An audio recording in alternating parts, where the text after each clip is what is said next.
জুলাই আন্দোলনে দেশের তারুণ্য পৃথিবীর মাঝে এক অনন্য দৃষ্টান্ত স্থাপন করেছে।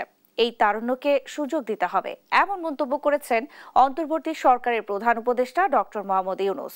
রোববার সন্ধ্যায় রাজধানীর বাংলাদেশ চীন মৈত্রী সম্মেলন কেন্দ্রে বাংলাদেশ অ্যাডমিনিস্ট্রেটিভ সার্ভিস অ্যাসোসিয়েশনের বার্ষিক সম্মেলনের তিনি এসব কথা বলেন।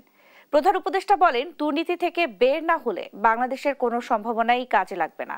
এ সময় অনুষ্ঠানে আর উপস্থিত ছিলেন অন্তর্বর্তী সরকারের তথ্য সম্প্রচার উপদেষ্টা নাহিদ ইসলাম, আইন উপদেষ্টা আসিফ নজরুল, অর্থ উপদেষ্টা সালেহ উদ্দিন আহমেদ সহ সরকারের গুরুত্বপূর্ণ ব্যক্তিরা। এ সময় প্রশাসনে নিয়োজিত কর্মকর্তাদের উদ্দেশ্যে আইন উপদেষ্টা বলেন, অনেকেই সেবক হয়ে মালিকের মতো আচরণ করেন। মনে রাখতে হবে, আমরা জনগণের সেবক। একই অনুষ্ঠানে অর্থ উপদেষ্টা বলেন, স্থানীয় পর্যায়ে প্রশাসনে নিযুক্তরা যদি সহযোগিতা করেন তবে মূল্যস্ফীতি অনেকটা কমানো সম্ভব। আমাদের তারুণ্য জুলাই মাসে যা দেখিয়েছে, আগস্ট মাসে যা দেখিয়েছে, সেটা তো পৃথিবীর একটা অনন্য দৃষ্টান্ত।